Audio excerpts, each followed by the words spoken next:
모든 빛이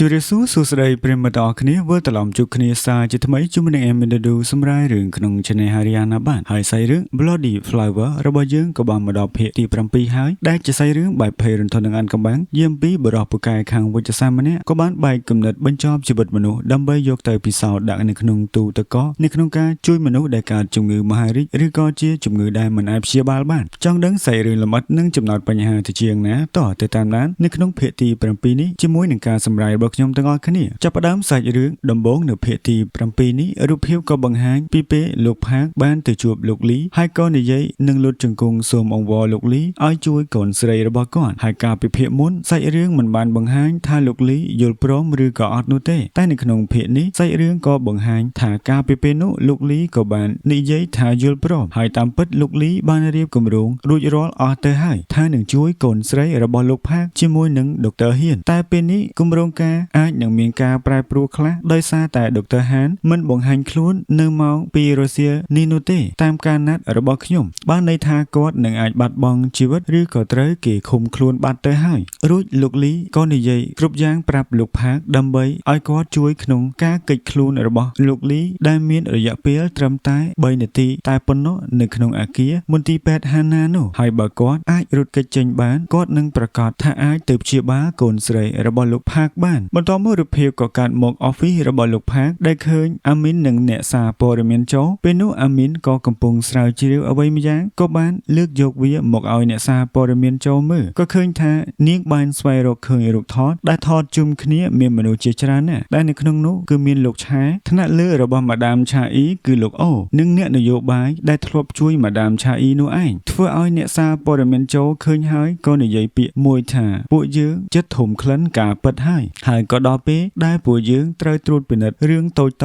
ดำใบสังรวมขนี้ขนมกาสไวโรกาเปิลหายรูปเพียวก็บังหายปีดรฮันกำปงแต่เตยบ้านลูกชายจับคลุ้นโมกันไหลระบอกก่อนหายก็เคยดรฮันกำปงแต่ในใหญ่ปรับลูกชายถ่าบาเซนเจียลูกเปิดเจียจองอภิวัตกาบเชียบาแมนส้มลูกบรรชบกาบเชียบาระบอกก่อนแบบนี้ซันเตอร์โปรการถือแบบนี้มันละอ้อด้านลูกลีนุเต้หายการสลายเฉลียวระบบขยมนึ่งปกระบบโลกแตงอ้ออาจหนึ่งเตยโลลีแตงอ้อเป็นนุลูกชายก็สัวกอดถ่าเจ้าเรียงกายระบบเกอาจตรอมตรอปนมันดองตีดในขนมกาเชียบ้าหรือกอดก็ฉลายถ่าประหารเจดอบดองตีดถ้ากูตายบรรชบอ่อยบานเลื่อนเตยโปรการแก่เนียระบบขยมมันจะบานนุเต้โปรการได้กันแต่เธอแบบนี้เรียงกายระบบกอดก็กันแต่พลับโดกรุเปเบเลียตายมาดองยังเตยตายบรรชบอ่อยบานเลื่อนให้บ่าตามขยมเกิดผู้ยังอาจหนึ่งแหลงบานจูบมนุษย์พิเศษโดยลูกลีมาดองตีดนุเต้ก็ท้าบ้านในขนมชีวิตมวยนี่ให้ขยมนึ่งช่วยลูกเพื่อเรื่องดอดโทมวยนี่ชิมวยนังโลกดำใบ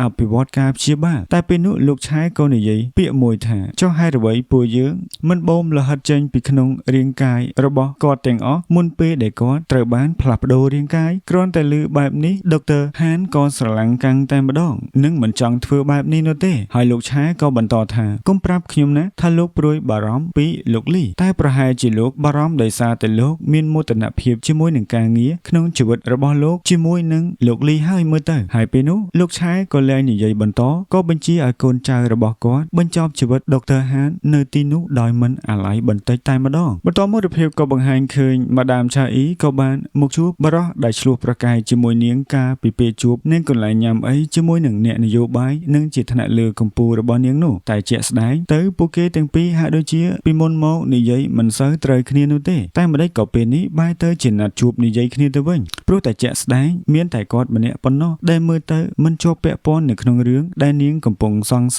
นู่กล่าวปีนุเมียนถนัดเลือระบอเนียงหนึ่งเนี่ยนโยบายได้ทลบจุยเนียงนุคือสดสังแต่โจเปะปอนชิมวยหนึ่งเรื่องก็ได้นู่หายเป็นนี้บรอมันเนี่ยนี่ก็กำปงจังในยัยเรื่องสมงัดมวยปราบแต่การเนียงอ่อยเนียงบ้านดังแต่ก็อ่อยเนียงซ่อนในยามมนท้าเตยแต่เรศาสวัสดิภพอ่อยกอดบ้านตืบกอดในยัยจำนายลูกชายกำป ពុងតែឈរផ្ទប់ក្បាលទៅនឹងជញ្ជាំងហាក់ដូចជាកំពុងតែពិបាកចិត្តគិតរឿងអ្វីម្យ៉ាងរួចក៏បានស្រមៃឃើញរូបភាពអតីតកាលដែលឃើញបរិសុទ្ធចំណាស់ម្នាក់មើលទៅដូចជាឪពុករបស់គាត់និងដុកទ័រហានកំពុងតែនៅក្នុងបន្ទប់វះកាត់មួយហើយក៏ឃើញក្មេងប្រុសម្នាក់កំពុងនៅលើគ្រែវះកាត់នោះក៏ទំនងជាលោកឆែនោះឯងហើយក៏ឃើញបរិសុទ្ធចំណាស់ម្នាក់នោះក៏កាន់កាំបិតវះកាត់ទៅលើក្មេងប្រុសម្នាក់នោះដែលវាមើលទៅហាក់ដូចជាការចងចាំដ៏អាក្រក់ចំពោះគេខ្លាំងណាស់ហើយរូបភាពក៏បង្ហាញឃើញលោកឆែនៅពេលដែលគិតរួចក៏ដើរទៅដោះអាវក៏បង្ហាញឃើញស្នាមរបួសវះកាត់ពេញក្នុងរបស់គាត់តែម្ដងយ៉ាងចម្លែកខ្លាំងណាស់បន្ទាប់មកក៏បានឃើញគាត់ដើរទៅជួបលោកលីហើយពួកគេក៏មកអង្គុយនិយាយគ្នា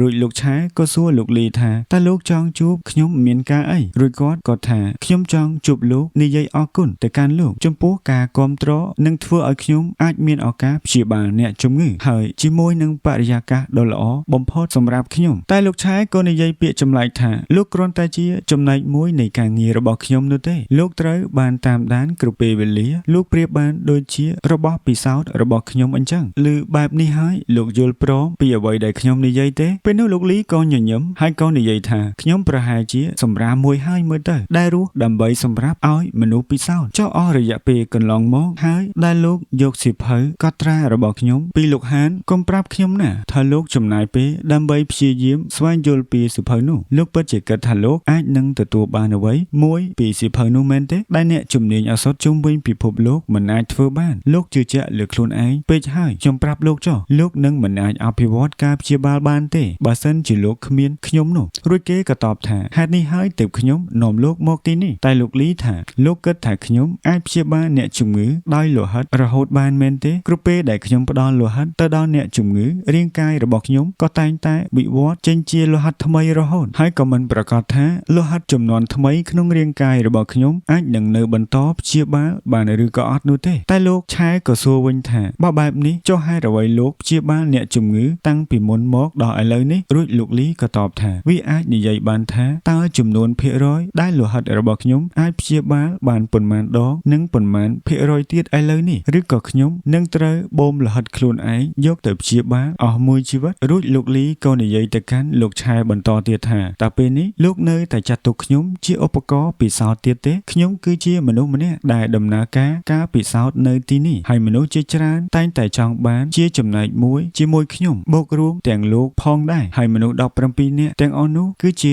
របស់ពិសោធន៍ក្នុងការស្រាវជ្រាវរបស់ខ្ញុំរួចលោកលីក៏និយាយពាក្យសង្រួមមួយម៉ាត់ចុងក្រោយថាអ្នកនិងខ្ញុំត្រូវការធ្វើរឿងនេះឲ្យបានល្អបំផុតបើសិនជាខ្ញុំបរាជ័យក្នុងការព្យាបាលមួយនេះពិភពលោកទាំងមូលនឹងមើលមកក្រុមហ៊ុនរបស់លោកក្នុងផ្លូវមិនល្អនោះទេលោកគួរតែដឹងខ្លួនឯងហើយបន្ទាប់មករូបភាពក៏កាត់មកឃើញលោកលីត្រូវបានគេបញ្ជូនទៅព្យាបាលអ្នកជំងឺនៅមន្ទីរពេទ្យនោះចំណែកប្រពន្ធរបស់លោកផាកំពុងតែរៀបចំអីវ៉ាន់យ៉ាងចម្លែកហាក់ដូចជាត្រៀមចេញពីមន្ទីរពេទ្យអញ្ចឹងចំណែកម៉ាដាមឆាអ៊ីកំពុងតែទទួលទូរស័ព្ទពីអតីតជំនួយការរបស់នាងថាពួកគេកំពុងទៅទីនោះហើយចំណែកលោកលីកំពុងតែត្រូវបានគេបញ្ជូនទៅដល់មន្ទីរពេទ្យហាណានៅក្នុងការព្យាបាលអ្នកជំងឺនោះតែក៏ឃើញលោកផាកំពុងតែស្លៀកពាក់ខុសពីធម្មតាបើកឡានទៅកាន់ទីនោះដូចគ្នាចំណែកម៉ាដាមឆាអ៊ីកំពុងតែកាន់ឯកសារដែលគាត់រៀបចំដើម្បីស្នើសុំលោកអូដើម្បីបើករឿងក្តីនោះឡើងវិញតែក៏ត្រូវលោកអូស្ដីឲ្យនាងថារឿងក្តីនេះចប់ទៅហើយតើនាងចង់ជីកកកាយ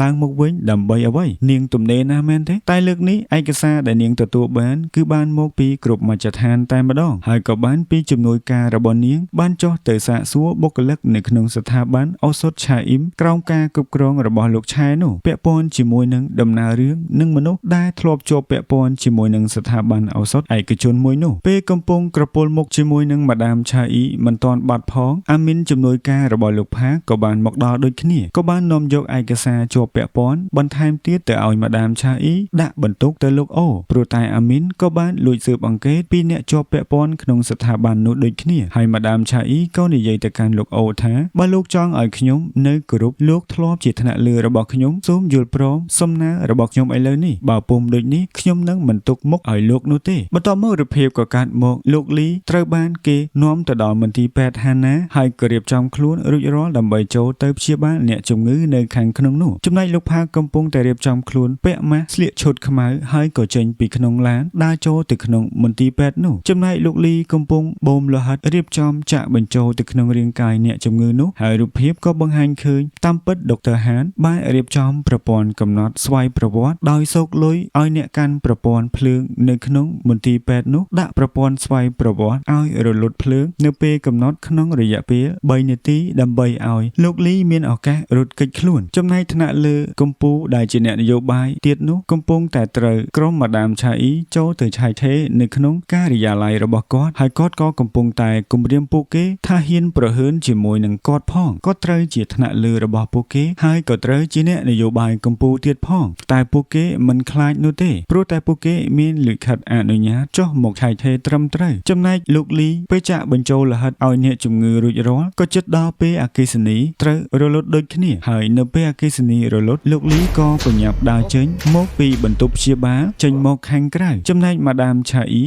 ក៏បានទៅដល់អอฟហ្វិសរបស់លោកឆាហាក់ដូចជាបំរុងចូលទៅខត់ខ្លួនគេតែគេក៏លួចចាក់ចេញដោយស្ងាត់បាត់ទៅហើយចំណែកកងការពារនៅក្នុងមន្ទីរពេទ្យហាណាដែលពួកលោកឆាបានដាក់ចាំការពារឃ្លាំមើលលោកលីនោះឃើញសភាពមិនស្រួលបែបនេះក៏ចាប់ផ្ដើមចូលទៅក្នុងមន្ទីរពេទ្យតាមស្វែងរកលោកលីតែពេលនោះលោកលីក៏ដើរទៅយករបស់ពីលោកផាកដែលត្រៀមយកមកឲ្យគាត់ពេលដែលយករួចហើយគាត់ក៏ចូលទៅកន្លែងកម្មចិនដាថ្មើរជើងដែលដុកទ័រហានបានរៀបចំរួចរាល់ប្រាប់គាត់ឲ្យយកឧបករណ៍កាត់ដែលលោកផាកនាំយកមកជាមួយសម្លៀកបំពាក់នោះទៅកាត់ឧបករណ៍តាមដានលើខ្លួនរបស់គាត់ដែលពួកគេបំពាក់ហើយក៏បោះទម្លាក់ចុះតាមចិនដាចុះទៅខាងក្រោមដើម្បីពន្យាពេលហើយគាត់ក៏យកសម្លៀកបំពាក់ដែលលោកផាកយកមកឲ្យនោះស្លៀកពាក់រួចក៏ចេញទៅខាងក្រៅឡើងឡានជាមួយនឹងលោកផាកជិះចេញទៅពេលនោះពួកគេសប្បាយចិត្តណាស់ដែលបានរត់គេចចេញមកខាងក្រៅបានសម្រេចតែបានបន្តិចនៅពេលដែលពួកគេអាចរត់គេចខ្លួនបានចេញមកខាងក្រៅនោះលោកផាកក៏ស្រាប់តែចាប់អារម្មណ៍ឃើញថា